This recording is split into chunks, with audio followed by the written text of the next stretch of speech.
In the previous two books, we have discussed the relationship that identity has to time, space, energy, and mass. We have looked at the styles of weight gain, the meaning behind them, and the mechanics of surface area to mass ratio. So now it's time to go a little deeper into things. It's time to look at the matrix of life, linear and lateral consciousness. We have two polar opposite forces in the universe, described by the Orient as yin and yang. It is the integration of both these forces within our lives that throw us into the biggest identity issues. The purpose of life is to balance these opposing forces, but it is easier said than done. One force is very tense and controlled.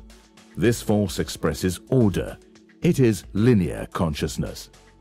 The other force is very relaxed and uncontrolled. This force expresses chaos. It is lateral consciousness. Linear consciousness, which expresses order, is operated by the motive of fear. This is the future-orientated person. Lateral consciousness, which expresses chaos, is operated by the motive of love. This is the past-orientated person.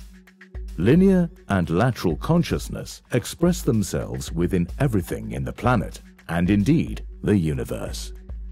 But before we look into this, we need to understand some of the basic rules of how linear and lateral consciousness express themselves. Linear consciousness expresses itself as straight, direct, and tense. It travels from point to point in the quickest and straightest way. It doesn't deviate from this direct route. Let's take a pine tree, for example. It grows tall, straight, direct. The trunk is slim. The pine tree does not seek lateral networks with other trees. The height is considerably greater than its drip line. It looks for height and significance. Lateral consciousness expresses itself in the polar opposite way by spreading sideways or laterally and is more relaxed. It is indirect chaos which looks for networks in an omnidirectional fashion. It seeks to give service and sacrifice. Imagine an acacia tree of Africa. It has a thicker trunk and branches that move laterally, looking to give shelter and service. It is more relaxed in construction. It does not seek significance in its height. The drip line is greater than the height. This same principle runs throughout the whole world, in plants, trees, animals, even in people and cultures. Let's turn our attention to people. In every person, we have linear and lateral consciousness within us to some degree or another. Some people have a stronger leaning to one consciousness or the other, and there are some people who are balanced. So how can we tell who is who?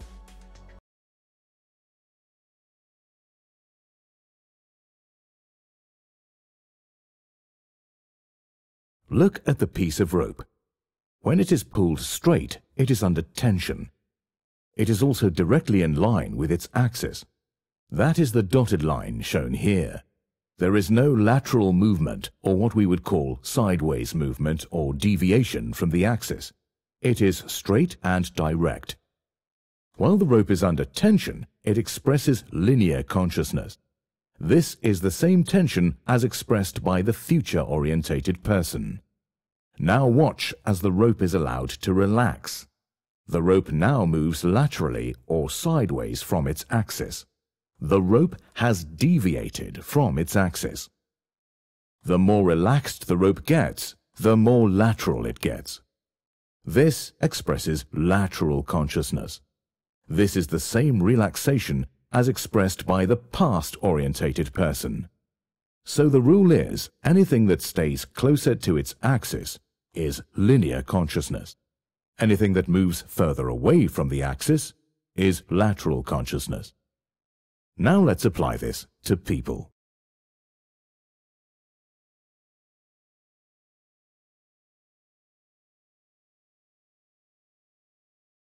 Here we see the woman on the left expressing lateral consciousness and the woman on the right expressing linear consciousness. Notice the vertical line running through both of the models. This vertical axis we shall call the axis of significance. The woman on the left has spread laterally from her axis of significance. The woman on the right has kept closer to her axis of significance. You may have realized that the woman on the left is past-orientated, and she has increased her mass considerably and ultimately decreased her surface area to mass ratio, making her more able to retain heat and relax. Past certainty makes people relax and express lateral consciousness. Future uncertainty makes people tense and express linear consciousness.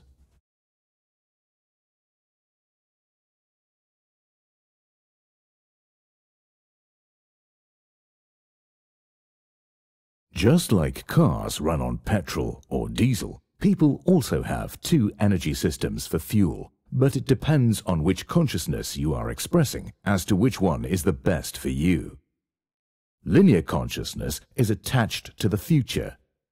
The future is uncertain and requires huge amounts of energy consumption because of the anxiety.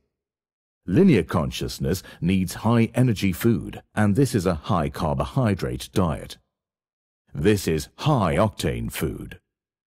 Lateral consciousness is attached to the past. The past is certain and requires less energy consumption because of relaxation. Lateral consciousness needs low-energy foods, and this is protein, fats, oils, low-energy fruit and vegetables. This is low-octane food. People who orientate to the present moment are attached to neither system, so therefore they can flick between both energy systems as they are balanced. They can eat whatever they please. The message is simple. Don't put the wrong fuel inside your body.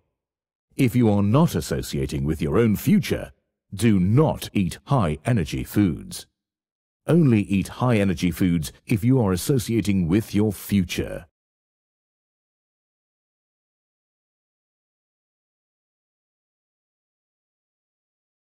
Migration.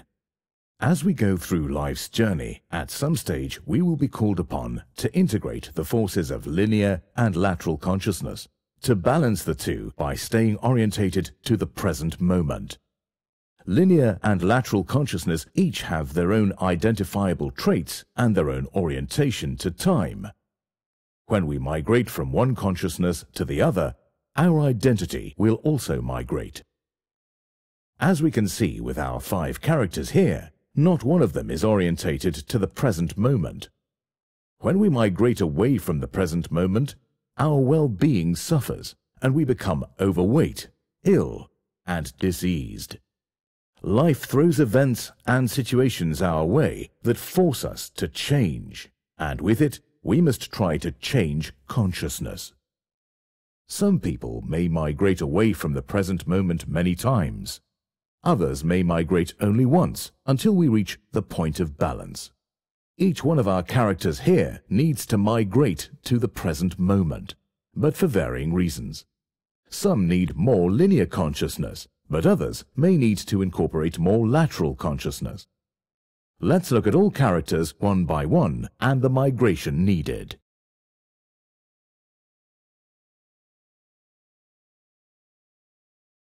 Boiler suit. Boiler suit is past-orientated and expressing lateral consciousness.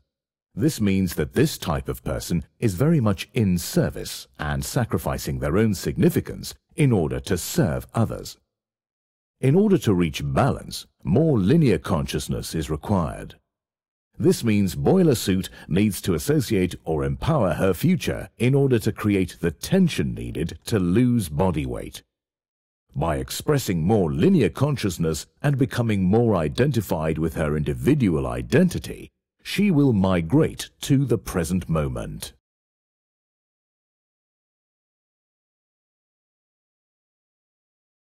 In service. In service is past-orientated and expressing lateral consciousness, just as Boiler Suit does. Again, this person is very much in service and sacrificing their own significance in order to serve others. In order to reach balance, more linear consciousness is required. In-service also needs to associate or empower her future in order to create the tension needed to lose body weight. As with Boiler Suit, by expressing more linear consciousness, this will bring her more identified with her individual identity, and she will migrate to the present moment.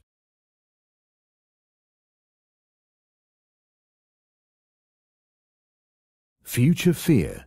Future fear is naturally future-orientated and expressing linear consciousness. This person is very identified as an individual and is more detached from the species. Their own significance is before all other considerations, as they fear for their survival. In order to reach balance, more lateral consciousness is required. Future fear needs to feel the loving warmth that only contribution to another person or the species can bring. The antidote to fear is love. By being more identified with the species, he will migrate to the present moment.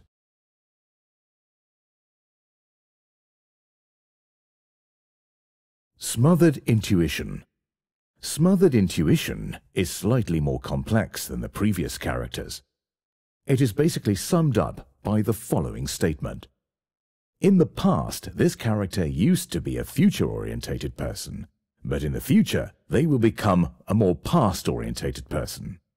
What that really means is that the person is currently expressing lateral consciousness, but the mind still reluctantly attaches itself to the future and linear consciousness.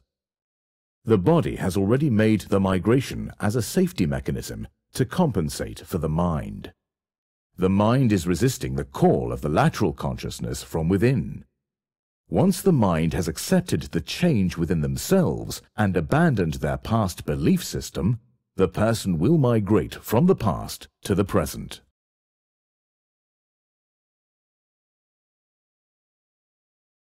Identity crisis.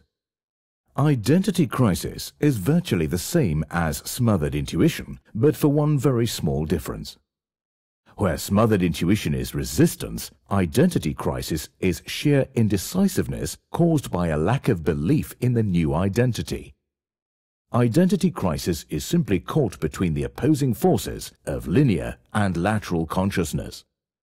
Once the mind has abandoned its past belief and found the confidence to migrate to the new identity, the person will also begin to migrate from the past to the present.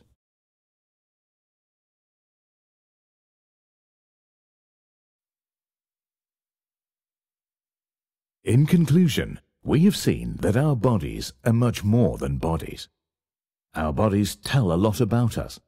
They tell us about our orientation to time, how we are expressing our consciousness, what our needs are, and most of all, our identity. As we have seen, we have two identities, a collective species identity and a unique individual identity. These identities actually represent the two forces of consciousness, lateral and linear. Lateral consciousness expresses network, community, and collective species identity. Linear consciousness expresses self-determination and individual identity. We need to balance both identities to be orientated to the present moment and lead healthy lives.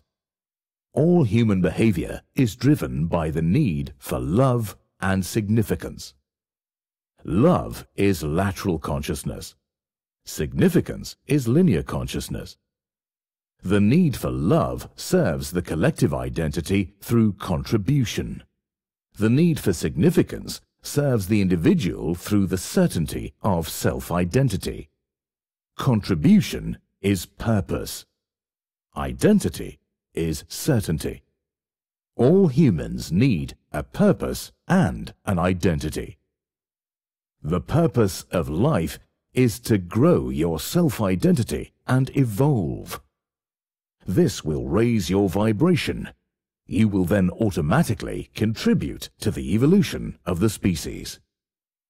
If you are not growing, then you are dying, and with it, the species will die. Evolution is your purpose. The purpose of life is a life of purpose.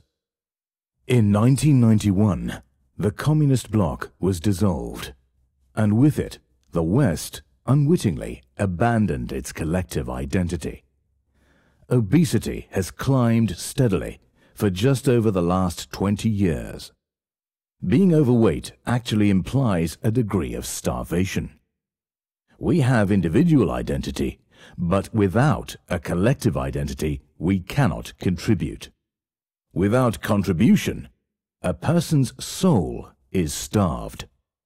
The West has radically changed its identity in the last 20 years, and with it, the identity of its people has also changed. Our identity is an expression of time, space, and energy, our most vital resources. How ironic that as the West raced into future attachment with all its technology for the sole purpose of creating more time and space, has actually ended up robbing us of our vital resources. Be sure to realize that if you find any of these resources in short supply, you will have identity issues. Ask yourself, how much time, space, and energy do you have in your life now? The West is indeed in identity crisis. Now is a great time for change. So, how do we change? Let us look to the East. They have always known that time is the answer. Collective identity is the only opposition to ego or individual identity. They have known for thousands of years that sandwiched between collective identity and ego is the fulcrum point of the present moment. Yin and yang. Time for the collective detracts from time for the ego. The West needs to slow down and embrace time as a resource. The West does not value time enough, and as a consequence, it has none. Until time is valued as much as materialism, the West is doomed. The collective must defend its boundaries and reclaim its vital resources. The power resides in all of us, as it always has done. Now is your time.